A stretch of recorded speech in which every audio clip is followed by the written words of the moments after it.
Today, I'm pleased to announce nominations and staff for critical foreign policy and national security positions in my administration. It's a team that will keep our country and our people safe and secure. And it's a team that reflects the fact that America is back, ready to lead the world, not retreat from it, once again sit at the head of the table, ready to confront our adversaries and not reject our allies, ready to stand up for our values. In fact, in calls from world leaders that I've had, about 18 of them or 20 so far, I'm not sure the exact number, in the weeks since we won the election, I've been struck by how much they're looking forward to the United States reasserting its historic role as a global leader, both in the Pacific as well as the Atlantic, all across the world. The team meets this moment. This team, behind me, they embody my core beliefs that America is strongest when it works with its allies. Collectively, this team has secured some of the most defining national security and diplomatic achievements in recent memory, made possible through decades of experience working with our partners. That's how we truly keep America safe, without engaging in needless military conflicts and our adversaries in check and terrorists at bay. And that's how we counter terrorism and extremism, control this pandemic and future ones, deal with the climate crisis, nuclear proliferation, cyber threats and emerging technologies that spread authoritarianism, and so much more. And while this team has unmatched experience and accomplishments, they also reflect the idea that we cannot meet these challenges with old thinking and unchanged habits. For example, we're going to have the first woman lead the intelligence community, the first Latino and immigrant to lead the Department of Homeland Security, and a groundbreaking diplomat at the United Nations. We're going to have a principal on the National Security Council whose full-time job is to fight climate change. For the first time ever, that will occur.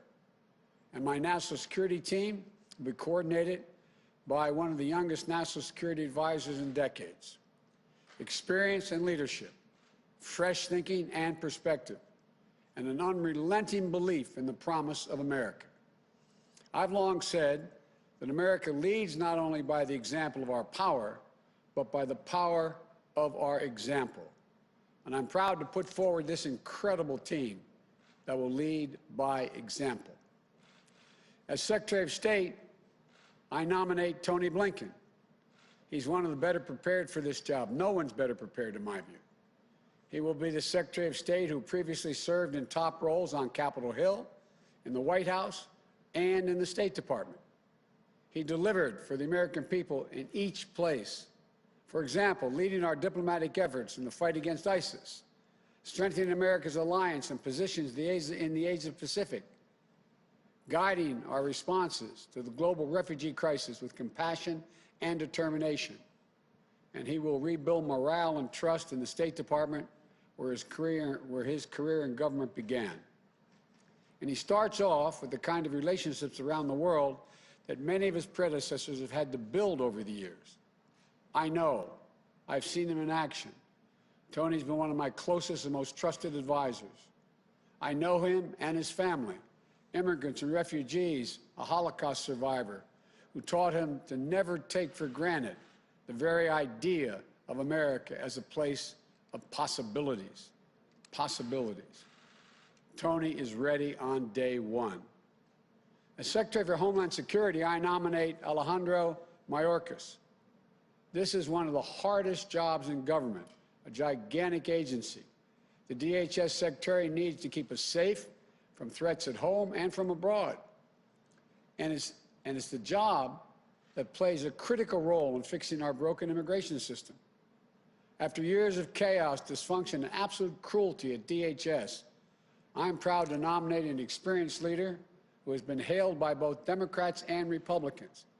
Ali, as he goes by, is a former U.S. attorney, former director of U.S. Citizenship and Immigration Services, and a former DHS deputy secretary. Helped implement DACA, prevented attacks on the homeland, enhanced our cybersecurity, helped communities recover from natural disaster, combated Ebola and Zika, And while DHS affects everyone, given its critical role in immigration matters, I'm proud that for the first time ever, the department will be led by an immigrant, a Latino, who knows that we are a nation of laws and values. And one more thing, today's his birthday. Happy birthday, man. Happy birthday. He's 21. As a director of national intelligence, I nominate Avril Haines, the first woman ever to hold this post. To lead our intelligence community, I didn't pick a politician or a political figure. I picked a professional. She is eminently qualified. Former Deputy Director of the CIA, former Deputy National Security Advisor to President Obama, and a fierce advocate for telling the truth and leveling with her decisions with the decision makers. Straight up. Nothing unnecessary. I know because I've worked with her for over a decade. Brilliant, humble, can talk literature and theoretical physics, fixing cars, flying planes, running a bookstore cafe, all in a single conversation because she's done all that. And above all, she gets word of a threat, if she gets word of a threat coming to our shores, like another pandemic or foreign interference in our elections, she will not stop raising alarms until the right people take action. People will be able to take her word because she always calls it as she sees it. I believe we are safer with Avril on the watch. I think she can make a great contribution. And as United States Ambassador to the United Nations, I nominate Linda Thomas Greenfield, a seasoned and distinguished diplomat with 35 years in the Foreign Service who never forgot where she came from, growing up in segregated Louisiana. The eldest of 8, her dad couldn't read or write, but she says he was the smartest person she knew. First in her family to graduate from high school, then college, with the whole world literally ahead of her, as her dad and mom taught her to believe. Post in Switzerland, Pakistan, Kenya, the Gambia, Nigeria, Jamaica, Liberia, where she was known as the People's Ambassador. Willing to meet with anyone, an ambassador, a student, working people struggling to get by, and always treating them with the same level of dignity and respect. She was our top State Department official in charge of African policy during the Ebola crisis. She received overwhelming support from her fellow career Foreign Service officers, and she'll be a cabinet status because I want to hear her voice on all the major foreign policy discussions we have. And my national security advisor, I choose Jake Sullivan. He's once-in-a-generation intellect with experience and temperament for one of the toughest jobs in the world. When I was vice president, he served as my national security advisor. He was a top advisor to Secretary of State Clinton. He helped lead the early negotiations that led to the Iran nuclear deal. He helped broker the Gaza ceasefire in 2012, played a key role in Asian-Pacific rebalance in our administration. And in this campaign for the presidency, he served as one of my most trusted advisors on both foreign and domestic policy, including helping me develop our COVID-19 strategy. Jake understands my vision that economic security is national security, and it helps steer what I call a foreign policy for the middle class, for families like his growing up in Minnesota, where he was raised by parents who were educators and taught him the values of hard work, decency, service, and respect.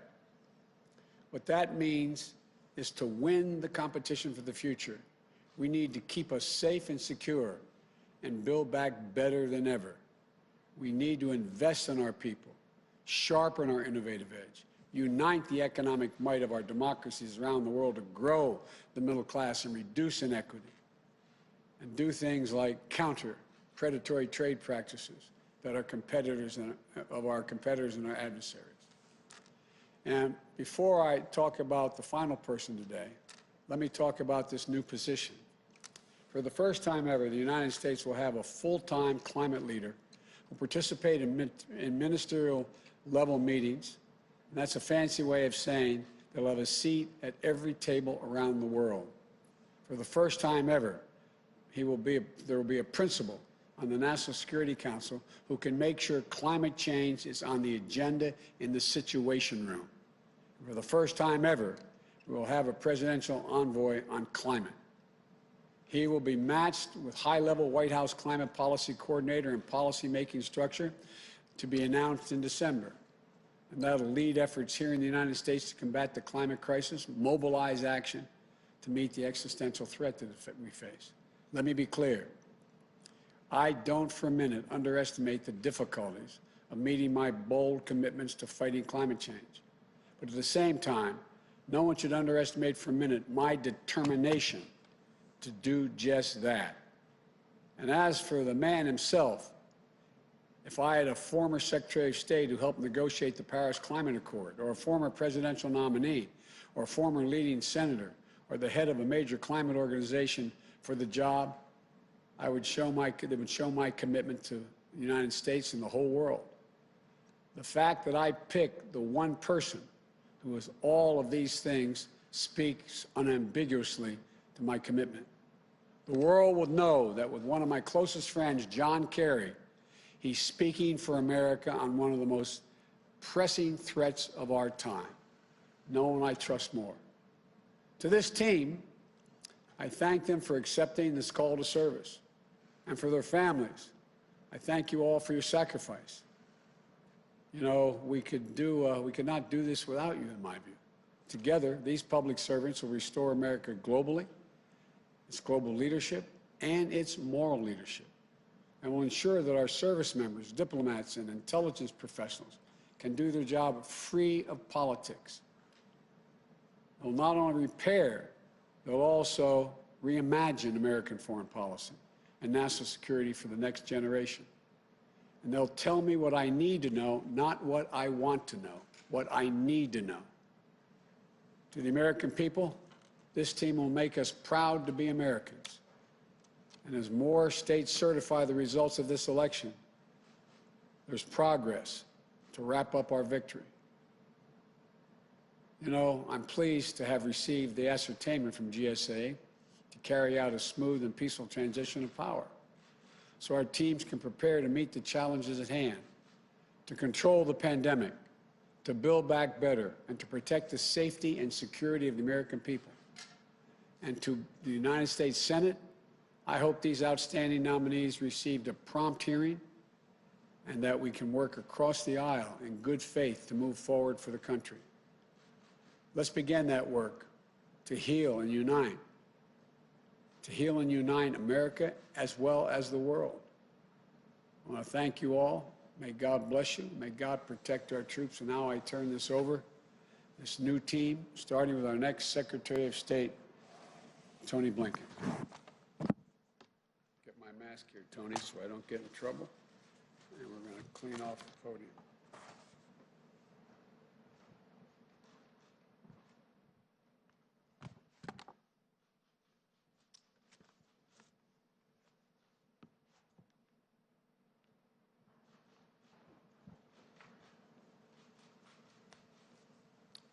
Good afternoon. Mr. President-elect, Vice President-elect Harris, thank you for your trust and your confidence. If confirmed by the United States Senate, I will do everything I can to earn it. Mr. President-elect, working for you, having you as a mentor and friend, has been the greatest privilege of my professional life. So many people have brought me to this day, from college classmates to bandmates, my colleagues in the Clinton and Obama administrations, in the Senate, and at the State Department. I thank them all, and I ask forgiveness for my insatiable appetite for bad puns. Mostly, I'd like to thank my family, sisters and sisters-in-law, brothers-in-law, nieces and nephews, my wonderful in-laws, the Ryans, and especially my wife, Evan Ryan, and our children, John and Lila. They are truly my greatest blessings. For my family, as for so many generations of Americans, America has literally been the last best hope on earth. My grandfather, Maurice Blinken, fled pogroms in Russia and made a new life in America. His son, my father, Donald Blinken, served in the United States Air Force during World War II and then as a United States ambassador. He is my role model and my hero. His wife, Vera Blinken, fled communist Hungary as a young girl and helped future generations of refugees come to America. My mother, Judith Pizarro, builds bridges between America and the world through arts and culture. She is my greatest champion. And my late stepfather, Samuel Pizarro. He was one of 900 children in his school in Białystok, Poland, but the only one to survive the Holocaust after 4 years in concentration camps. At the end of the war, he made a break from a death march into the woods in Bavaria. From his hiding place, he heard a deep rumbling sound. It was a tank, but instead of the Iron Cross, he saw painted on its side a 5-pointed white star. He ran to the tank. The hatch opened. An African-American GI looked down at him. He got down on his knees and said the only 3 words that he knew in English that his mother had taught him before the war. God bless America. That's who we are. That's what America represents to the world, however imperfectly. Now, we have to proceed with equal measures of humility and confidence. Humility because, as the President-elect said, we can't solve all of the world's problems alone. We need to be working with other countries. We need their cooperation. We need their partnership. But also confidence, because America, at its best, still has a greater ability than any other country on earth to bring others together to meet the challenges of our time. And that's where the men and women of the State Department, Foreign Service officers, civil servants, that's where they come in. I've witnessed their passion, their energy, their courage up close. I've seen what they do to keep us safe, to make us more prosperous. I've seen them add luster to a word that deserves our respect, diplomacy. If confirmed, it will be the honor of my life to help guide them. And so thank you all, and may God bless America.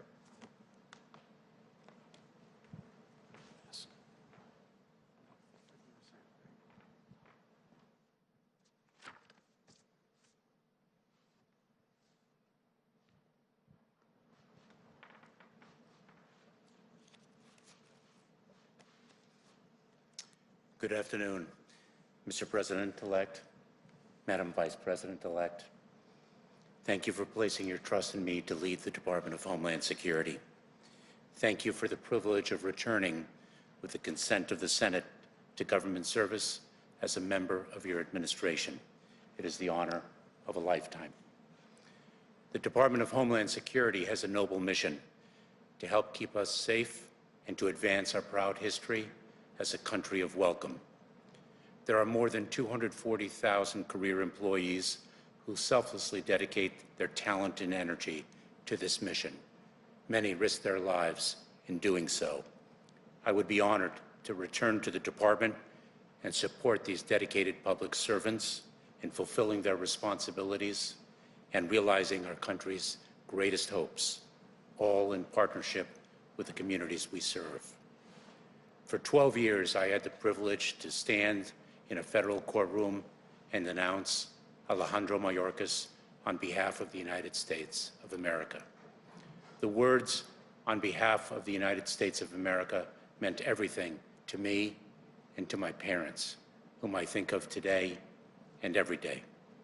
My father and mother brought me to this country to escape communism. They cherished our democracy and were intensely proud to become United States citizens, as was I.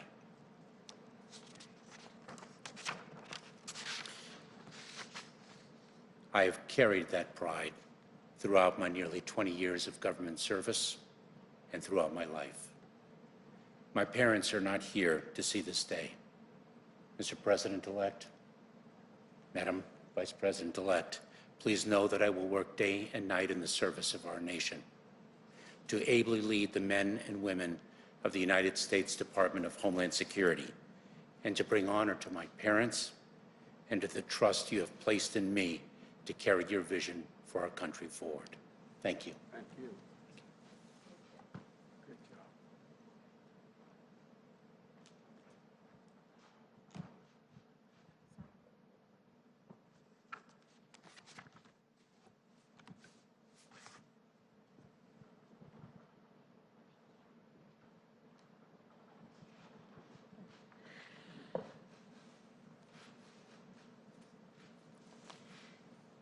Mr. President-elect, Madam Vice President-elect, I am grateful and even more so humbled by the trust that you placed in me for this role. I'm especially honored to be standing not only by your side, but also alongside some of the most talented and inspiring public servants this country has ever seen. I know, Mr. President-elect and Madam Vice President-elect, that you have selected us not to serve you, but to serve on behalf of the American people, to help advance our security, our prosperity, our values, that the call to service in this role is what makes this nomination such a tremendous honor. If afforded the opportunity to do so, I will never forget that my role on this team is unique. Better than that of a policy advisor, I will represent to you, Congress, and the American public, the patriots who comprise our intelligence community. Mr. President-elect, you know that I have never shied away from speaking truth to power, and that will be my charge as Director of National Intelligence. I've worked for you for a long time, and I accept this nomination knowing that you would never want me to do otherwise, and that you value the perspective of the intelligence community, and that you will do so even when what I have to say may be inconvenient or difficult, and I assure you there will be those times.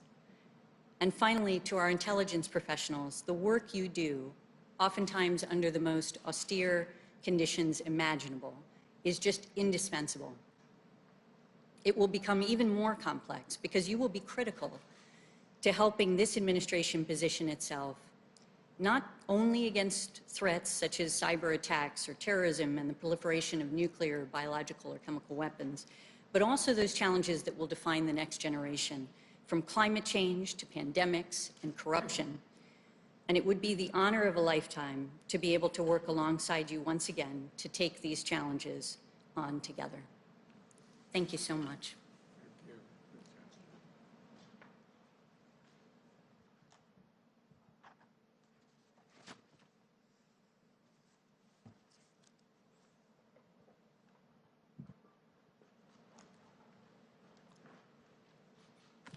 Good afternoon, Mr. President-elect, Madam Vice President-elect.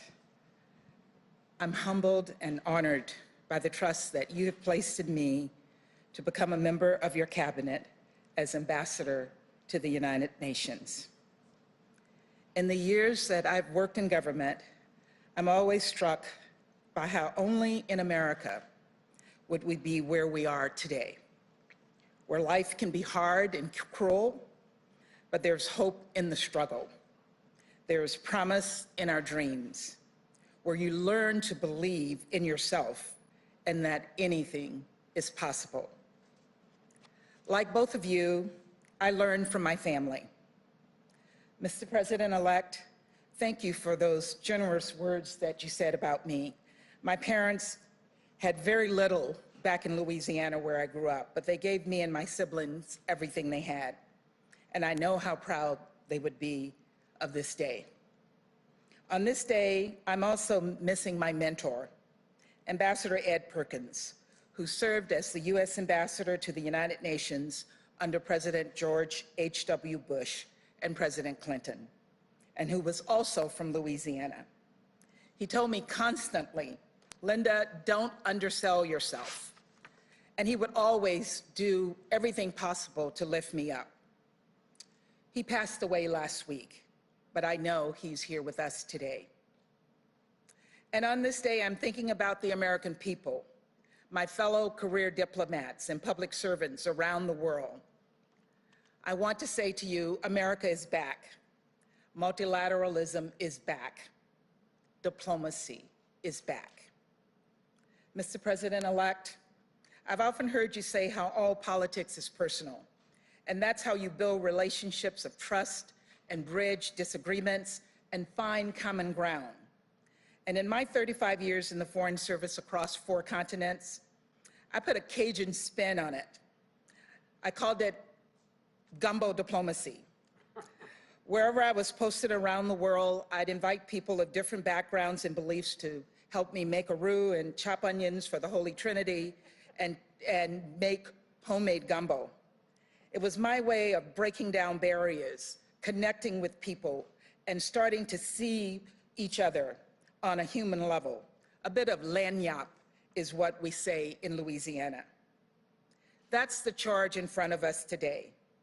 The challenges we face, a global pandemic, the global economy, the global climate change crisis, mass migration and extreme poverty, social justice, are unrelenting and interconnected, but they're not unresolvable if America is leading the way. Thank you.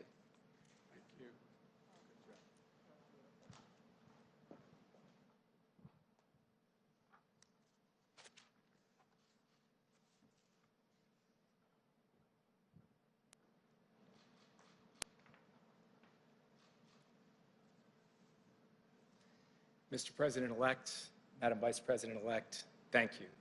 Mr. President-elect, I am honored and humbled by the immense responsibility that you placed in me of being your national security advisor. I pledge to you and to the American people that I will work relentlessly in service of the mission you have given us, to keep our country and our people safe, to advance our national interests, and to defend our values. I pledge to the exceptional national security team you see behind me, and to the brilliant and diverse career professionals across our government, that I will manage a humane and rigorous decision-making process that honors their work.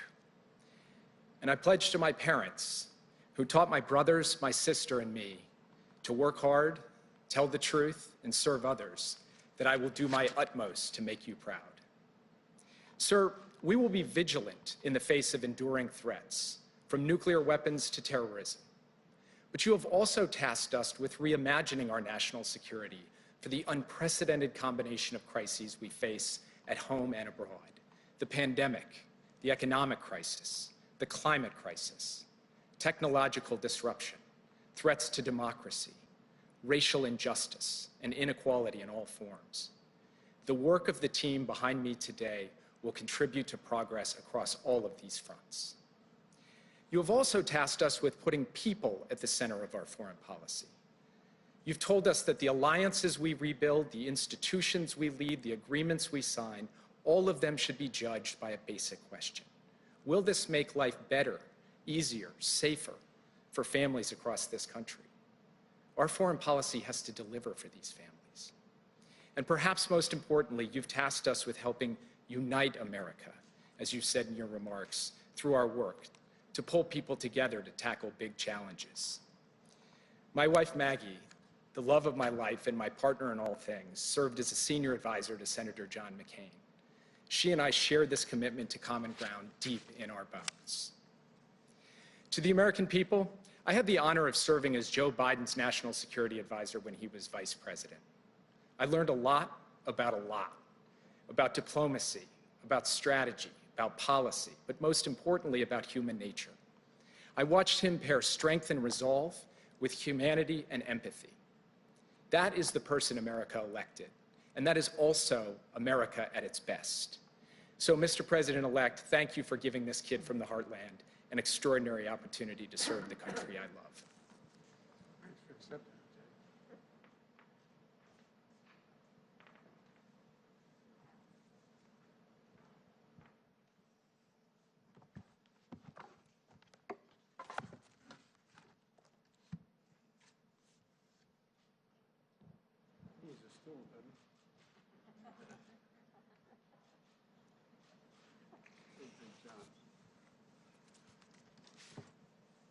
Mr. President-elect, Vice President-elect Harris, thank you, Mr. President-elect, for your generous words. And most of all, thank you for the trust and the responsibility of this appointment.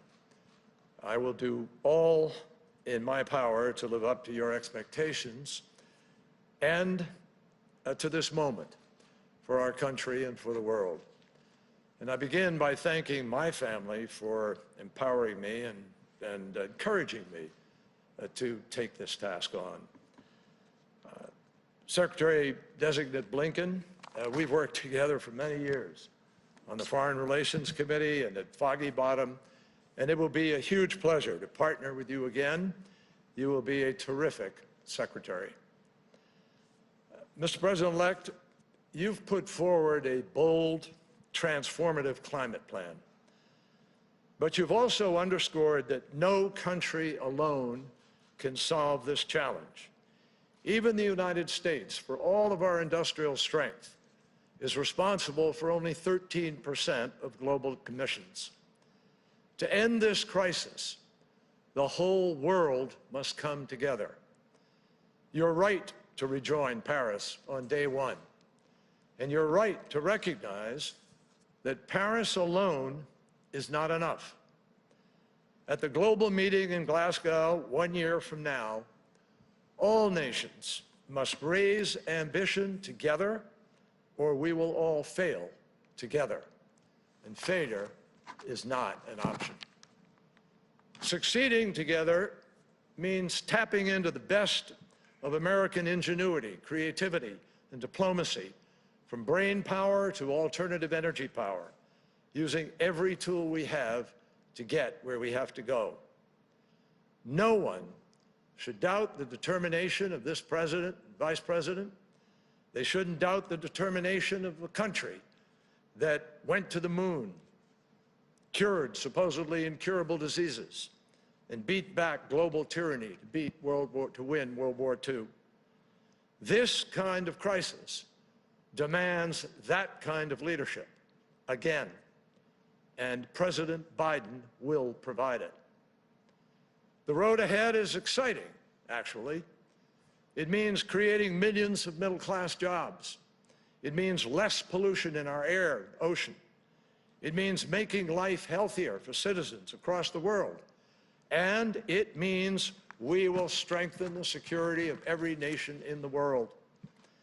In addressing the climate crisis, President-elect Joe Biden is determined to seize the future now and leave a healing planet to future generations. 57 years ago, this week, Joe Biden and I were college kids when we lost the president who inspired both of us to try to make a difference. A president who reminded us that here on earth, God's work must truly be our own. President Joe Biden will trust in God, and he will also trust in science to guide our work on earth to protect God's creation. Mr. President-elect and Vice President-elect Harris, I look forward to getting to work. Thank you.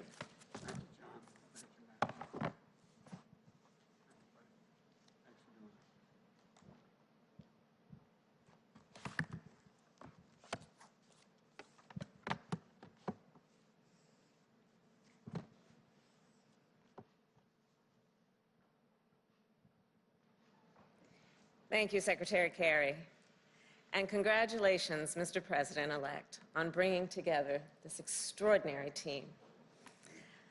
I have always believed in the nobility of public service, and these Americans embody it. Their lives and careers are a testament to the dedication, sacrifice, and commitment to civic responsibility that have strengthened our democracy and kept America's promise alive for more than 200 years. President-elect Biden and I have long known that when we were elected, we would inherit a series of unprecedented challenges upon walking into the White House. Addressing these challenges starts with getting this pandemic under control, opening our economy responsibly, and making sure it works for working people. And we also know that our challenges will require us here at home to overcome those issues that block our ability to proceed. Our challenge here is a necessary foundation for restoring and advancing our leadership around the world. And we are ready for that work. We will need to reassemble and renew America's alliances, rebuild and strengthen the national security and foreign policy institutions that keep us safe and advance our nation's interests, and confront and combat the existential threat of climate change that endangers us all. I take these issues very seriously. My whole career has been about keeping people safe, from serving as district attorney to California's Attorney General to the United States Senate, where I have served on the Intelligence and Homeland Security committees. I have come to know firsthand the gravity of the challenges and threats facing the United States. And over the past few months, I have also come to know the sound judgment, expertise, and character of the people on this stage. I can say with confidence that they are, to a person, the right women and men for these critical positions. And I look forward to working alongside them on behalf of the American people and on behalf of a president who will ask tough questions, demand that we be guided by facts, and expect our team to speak the truth, no matter what. A president who will be focused on one thing and one thing only: doing what is best for the people of the United States of America. When Joe asked me to be his running mate, he told me about his commitment to making sure we selected a cabinet that looks like America, that reflects the best of our nation. And that's what we have done. Today's nominees and appointees come from different places. They bring a range of different life and professional experiences and perspectives. And they also share something else in common: an unwavering belief in America's ideals, an unshakable commitment to democracy, human rights, and the rule of law. And they understand the indispensable role of America's leadership in the world. These women and men are patriots and public servants to their core. And they are leaders, the leaders we need to meet the challenges of this moment and those that lie ahead. Thank you. Thank all of you for accepting. We appreciate it. Thank you. All right. Thank you, folks.